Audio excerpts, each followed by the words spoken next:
Donc, après le cinéma, le théâtre. Moi, je vais parler du théâtre. Ce que j'ai aimé le plus en Grèce n'était pas les monuments ou les théâtres, mais non plus. Là, au-dessous de la prison, il y a une petite église au mur tout blanc qui m'a ému, moi qui ne crois pas.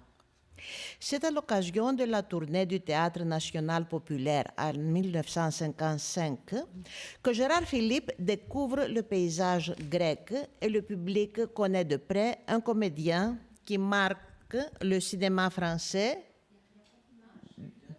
Ah, il n'y a pas d'image? Ah, il n'y a pas d'image. Ah bon. Il faut peut-être appuyer sur le... Ah, je ne sais pas. Qu'est-ce que je dois faire? Et là? Voilà. Ah, ça y Alors, est. est-ce qu'on voit bien la bonne image? Oui, c'est ça. Oui, c'est ça. C'est la bonne image. Donc là, vous pouvez voir la prison en rouge. C'était une prison de prisonniers politiques à l'époque. Jusqu'au-dessous, c'est l'église qui l'a ému. Donc, c'est à l'occasion de la tournée du Théâtre national populaire en 1955 que Gérard Philipe découvre le paysage grec et le public connaît de près un comédien qui marque le cinéma français des années 50.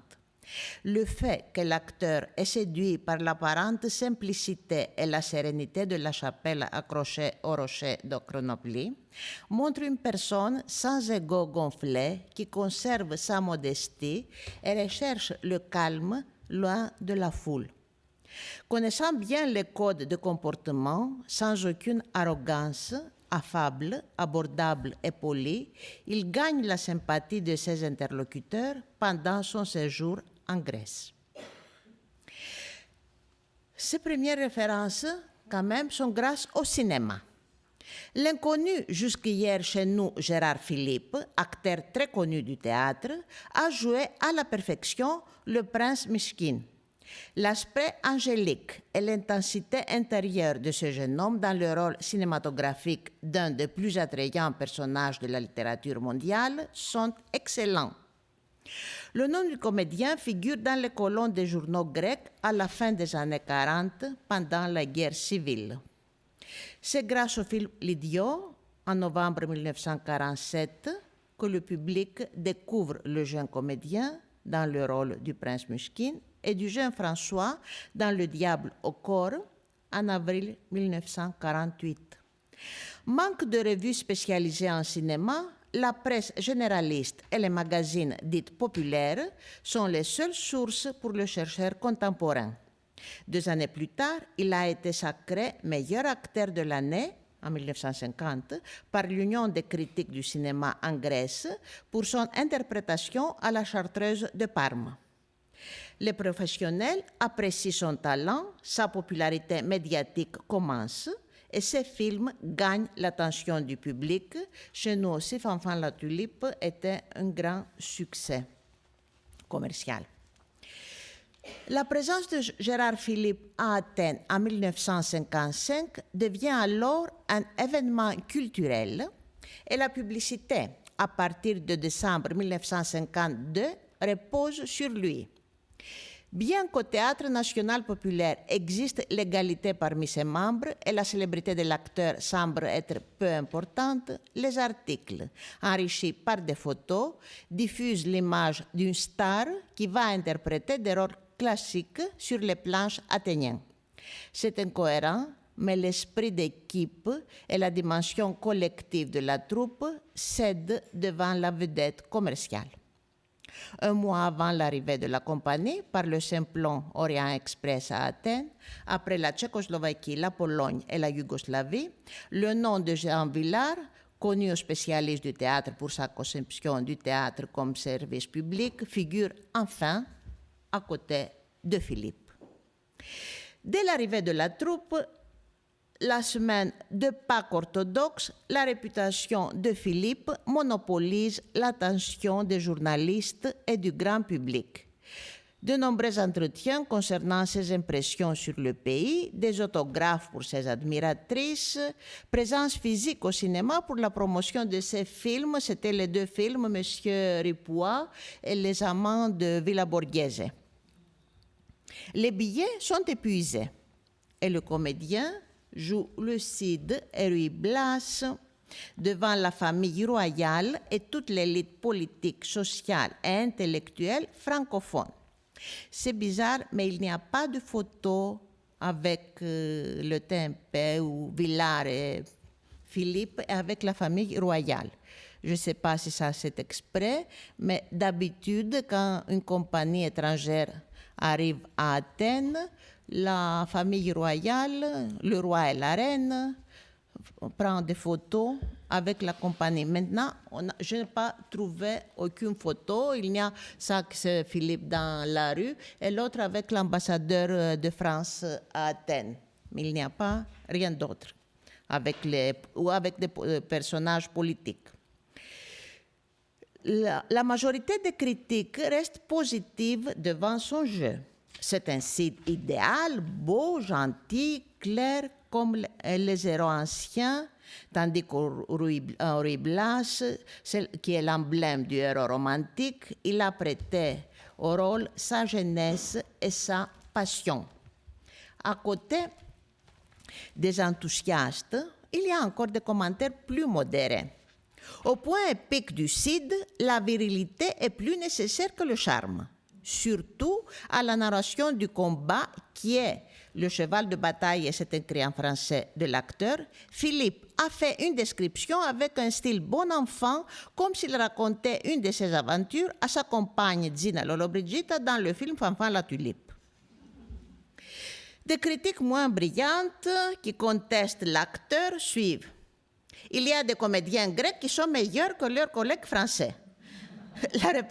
La représentation a commencé samedi avec 1 heure de retard parce que le protagoniste est allé se promener. C'était la matinée de Ruy Blas qui était au prix moins cher. Hein? Imaginez si on voyait ça dans un théâtre grec. Les critiques de la presse montrent aussi que la présence du TMP en Grèce est liée à une francophilie idéologique face à un courant anglophile qui vient d'être né et le public cultivé d'expression française ne se sentait pas à l'aise. Pour eux, la dramaturgie francophone, les osmoses entre les écrivains grecs et français, la qualité des transferts théâtraux et la présence de comédiens comme Gérard Philippe pourraient changer l'orientation de la politique culturelle. Le gouvernement devrait adopter un modèle différent car, je cite, c'est le parfum spirituel, la langue, le cœur de France qui touche l'auditorium. Je dois dire qu'à Thessalonique aussi, les réactions étaient pareilles. Vous voyez en haut les admiratrices de Philippe. On signe aussi que Philippe est arrivé en avion, tandis que la compagnie est arrivée par le train. Et donc, c'est une différence. Et Philippe, dans ses interviews, dit être surpris par une fête préparée par les collégiens de l'école grecque-française et il a trouvé leur réaction très spontanée, très loin de l'hystérie des autres admiratrices. L'acteur engagé. Ici aussi, vous voyez que la presse, on a partout l'image de Philippe. Il n'y a nulle part. Il y a une raison. Villars. Il y a une raison. La presse de la gauche, enthousiaste pour l'engagement syndical de Philippe, trouve en lui un combattant pour l'amélioration des conditions du travail des acteurs et un militant contre l'élitisme théâtral. Dans ses entretiens avec les journalistes, l'acteur se réfère à la mission de la compagnie qui favorise un répertoire accessible à tous pour la meilleure réception de la part du public. Il estime que les échanges culturels internationaux doivent être proliférés car ils contribuent à l'affermissement de la paix parmi les peuples. C'est peut-être la censure de l'époque qui ne permet pas de questions plus audacieuses sur la collaboration du couple Philippe avec leur ami, l'architecte Manolis Kindinis, responsable pour la rénovation du bâtiment à Cergy. Comme ils partagent les mêmes idées avec Kindinis, qui était un des étudiants boursiers qui ont quitté le pays à cause de leurs idées politiques et sont arrivés à Paris par le paquebot Mataroa durant la guerre civile, les journalistes évitent un entretien sur ces sujets qui était le chiffon rouge pour le gouvernement de la droite de l'époque. Mais vous voyez, là sont des extraits des journaux de gauche, c'est encore Philippe qui est présent et pas Villard. Gérard Philippe est le théâtre d'ombre. Pendant son séjour à Athènes, Philippe a été enthousiasmé par une séance du théâtre d'ombre de Karagiozis, chez Roger Miliex, sous-directeur de l'Institut français d'Athènes. Il essaie donc de trouver un moyen de promotion pour ce type de spectacle populaire à Paris. Les deux manipulateurs, Sotiris Patharis et son fils Eugénios, racontent que c'est grâce à lui et à Albert Camus que Karagios se trouvait à Paris au programme du Théâtre des Nations en 1959.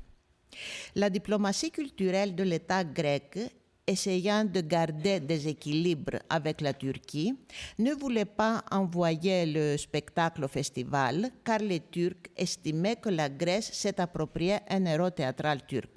Philippe, qui aimait aussi les marionnettes de Brassov, a réussi, avec ses connaissances probablement, de réaliser ce projet qui a beaucoup satisfait le public français. Étant un acteur charmant, de renommée internationale, Gérard Philippe figure dans toutes les interviews de jeunes actrices des années 60 qui veulent être leur amant. Ici, on voit un extrait d'un film qui aime bien, châtie bien, j'ai un peu traduit le titre, où la protagoniste parle qu'on doit apprendre l'anglais pour communiquer avec Marlon Brando et le français pour communiquer avec Gérard Philippe et pas le grec ancien. Non.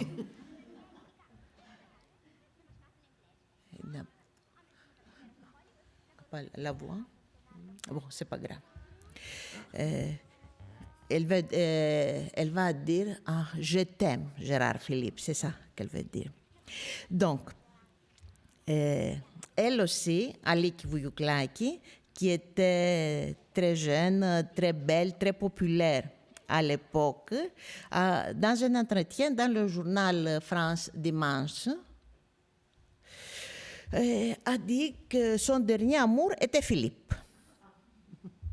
Encore, sa rivale au cinéma, Jenny Caresi, là vous pouvez la voir avec Philippe, soutient que Philippe se trouve parmi les 5 hommes de sa vie. Je l'admire surtout comme acteur, comme mâle, comme homme. La grâce juvénile de comédien ravit aussi une autre jeune actrice du théâtre qui n'était pas commercial, qui voulait elle aussi collaborer avec Philippe s'il était en vie. L'acteur qui a été influencé par Gérard Philippe sans jamais l'avouer est Dimitris Horn, un acteur très populaire en Grèce. Le répertoire souvent se rencontre. Au Petit Bonheur de Marc-Gilbert Sauvazon, Le Régentio d'Alfred de Musset, Richard II de Shakespeare. Au cinéma, il est le protagoniste d'un film où un vieil homme vend son âme au diable pour la jeunesse, un rôle qui rappelle la beauté du diable. La dernière fois sur scène, en 1993, déjà âgé, Horn raconte Le Pierre et le Loup. Il n'a pas enregistré Le Petit Prince, mais il a choisi un autre prince, Le Prince heureux d'Oscar Wilde. Entre les deux acteurs, on peut trouver des manières d'expression communes, un style, une grâce, une gentillesse sur scène qui les rapproche. Une année après l'interprétation du Cid par Gérard Philippe sur la scène grecque, les commentaires sont assez réservés, même hostiles, face à la compagnie de Bernard Bimon qui ose présenter la pièce de Corneille avec André Falcon au rôle titre. Bien que la beauté et la fougue de Falcon lui fassent confier en 1949 le rôle du Cid à la Comédie Française, à Athènes, la critique estime que c'est un choix regrettable car la représentation brillante de la pièce avec Gérard Philippe est très récente. Ainsi, pendant toute la durée du spectacle, on se souvenait de Gérard Philippe. En 1963, en parlant du massacre de Cid au Festival d'Athènes par la compagnie Théâtre Culture de Marcel Tassancourt, classé bon pour l'Orient, l'interprétation de Pierre Van Eyck au rôle titre ne peut pas se comparer à la flamme romantique, le lyrisme et l'élan poli de Gérard Philippe qui s'identifie dans notre mémoire à la figure légendaire de Cid. Quoique Van Eyck prête aussi de sa jeunesse, les souvenirs d'une expérience vécue restent ineffaçables et on ne peut pas imaginer le rôle joué par un autre acteur. La présence du Théâtre national populaire place la barre haut pour les spectacles de langue française et l'interprétation de Gérard Philippe, malgré certaines objections, a gagné les spectateurs. En 1960, le théâtre du Vieux Colombier joue l'otage de Paul Claudel avec Jean Le Poulain dans le rôle de Toussaint Tourellure. La critique relance le débat quant à la qualité des troupes que les responsables de l'État français envoient à l'étranger, très loin de l'esprit de TMP avec l'unique et inoubliable Gérard Philippe. La place centrale accordée à la compagnie, mais surtout à l'acteur, met en doute et souvent marginalise tous les autres spectacles français des années 60, à l'exception de la compagnie Théâtre de France de Renaud Barrault. Je reste troublée par l'inquiétant spectacle qui donne le trop de mémoire ici, le trop d'oubli ailleurs, pour ne rien dire de l'influence des commémorations et des abus de mémoire et d'oubli, écrivait Paul Ricoeur au début du XXIe siècle. En Grèce, le cas Philippe correspond à cette pensée du philosophe. Les gens d'un certain âge gardent vivement dans leur mémoire, souvent infidèles quand même, le jeu de l'acteur à l'écran et sur les planches. Les millénials et la génération Z, liés aux réseaux sociaux et aux médias, sont plus proches au jeune et rebelle James Dean, mort lui aussi très jeune.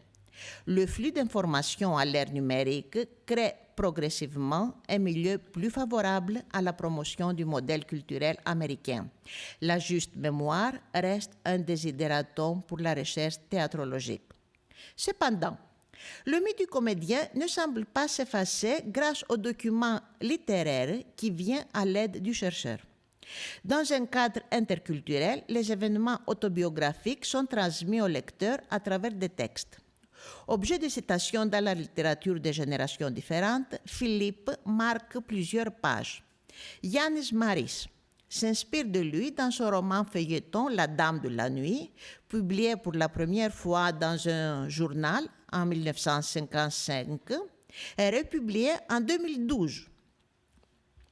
Dans une atmosphère qui rappelle le film noir, on voit à l'arrière-plan de l'intrigue se profiler Gérard Philippe, jouant Ruy Blas. Son héros sort à l'entracte au foyer pour fumer et les femmes de ses amis commentent l'interprétation unique de l'acteur. Cependant, à cause d'une information délicate, je cite, les vers de Hugo, qui devenaient une chanson à la bouche de Gérard Philippe au troisième acte, ne m'ont pas touché. Le roman policier est assez populaire, alors l'art de la scène de l'acteur pourrait mobiliser les lecteurs pour trouver d'autres sources sur lui. Une trentaine d'années après la mort de Philippe, Alkizey, une écrivain qui a vécu plusieurs années en France, c'était une réfugiée politique elle aussi, redonne vie au style du jeu du comédien dans son roman La fiancée d'Achille de 1987, réédité en 2013. Le roman est traduit en français. La narratrice retrace l'histoire des militants communistes grecs après 1940. Il n'est pas bizarre donc qu'elle ait choisi un souvenir spécial, l'interprétation aux presses de Hambourg d'un acteur engagé. Le jeu de Gérard Philipe m'avait si profondément ému que je n'aurais pas pu ouvrir la bouche. Ton premier amour est pour moi, je le sais, et ton visage pur me donne la certitude que tu n'auras pas d'autre amour. Chaude, claire, mélodieuse, mais pareille à un coup de cravache, sa voix venait de me bouleverser. Cette mémorisation d'événements vécus n'intéresse pas vraiment la majorité des jeunes éloignés de la lecture traditionnelle. La réédition en e-book quand même, plus près de leur univers informatique, pourrait attirer leur attention et peut-être sur la piste de son travail sur scène. En 2009, une petite maison d'édition republie le roman de Vassilis Vassilikos, Les Dragueurs, au titre Contre-courant. Sur le dos du livre se trouve un extrait de l'interview de Gérard Philipe pour la chapelle de Nopli. Comme la seule liaison entre le roman et le texte est le lieu où se déroule l'histoire, Nopli, probablement le nom de l'acteur incite le lecteur à l'achat et continue, pour certains lecteurs, à être une garantie commerciale au XXIe siècle. Les témoignages journalistiques qui ne sont pas négligeables en ce moment sont relatifs au professeur émérite de l'Université Aristote de Thessalonique, Dimitris Maronitis, très connu au cycle culturel du pays. Il se réfère donc à l'affiche de Philippe qui fait mine de dévorer les livres et qui trône dans sa chambre. Un mois avant sa mort, en 2016, Maronitis se rappelle encore une fois du comédien qu'il a admiré sur scène et plus tard dans la ville à Thessalonique où il a joué le Cid, comme nous avons déjà dit. En 2019, Dimitris Gionis, dans un journal de gauche, utilise le titre « Gérard Philipe de notre adolescence » et fait un hommage pour les 60 ans de sa mort, se souvenant du comédien engagé, de l'héros de l'écran et de l'interprétation de l'acteur dans le film Fanfan La Tulipe, qu'il a vu plusieurs fois quand il était adolescent. Et il finit par une courte référence au livre d'Anne Philippe, Le temps d'un soupir, traduit en grec en 1977 par Stratis Tsirkas. C'est connu en France parce que sa trilogie, Cité à la dérive, est traduite en français. Dans la presse, ces souvenirs autobiographiques, chargés émotionnellement, permettent au lecteur de connaître l'acteur, même en googlant, tant que le mot se trouve dans le moteur de la recherche. Autrement, les expositions, les colloques, les archives avec les photos, les critiques et les enregistrements, ainsi que les bibliothèques avec les livres, selon les seuls lieux de mémoire. Si les nouvelles technologies s'appliquaient au théâtre, pourraient peut-être donner une autre dimension à ces documents. Le séjour en Grèce offre à Gérard Philipe l'occasion de connaître mieux le pays, de s'amuser. Sylvia Montfort se souvient de lui jouant avec des cailloux pour figurer le disco ball dans l'ancien stade Épidore, et de penser au rôle qu'il n'a pas tenté de jouer. Quand il rentre chez lui, après la clinique, une semaine avant son décès, il poursuit les lectures commencées à la clinique. Antigone, les tragiques grecs, Euripide. C'est Jérôme Garcin qui témoigne avoir vu Rue de Tournon, ces éditions magnifiques de toutes ces tragédies grecques qu'ils avaient annotées avant de mourir. Malheureusement, il n'a pas eu le temps de réaliser ces projets. La rencontre avec la tragédie grecque est un rendez-vous manqué. Dimitris Horn, en 1979, estimait que l'art d'acteur est éphémère et après un siècle, quand le cinéma et l'art en général vont changer, personne ne pourra répondre qui est Gérard Philipe ou Laurence Olivier. La révolution informatique pourrait changer les données. Dans un contexte où les adolescents grecs contemporains veulent démythifier tous les idoles, pourraient-ils afficher leur soutien pour une vedette des années 50 qui garde une place importante à la mémoire collective de leurs aïeuls? La réponse n'est pas facile. Espérons que la culture du jetable ne se manifestera pas aux produits culturels. Ainsi, le mythe de ce jeune homme talentueux, aux yeux clairs et à la voix douce, reste vivant. Et pour paraphraser Baudelaire, l'oubli puissant n'habite pas sur la bouche de la nouvelle génération. Je vous remercie.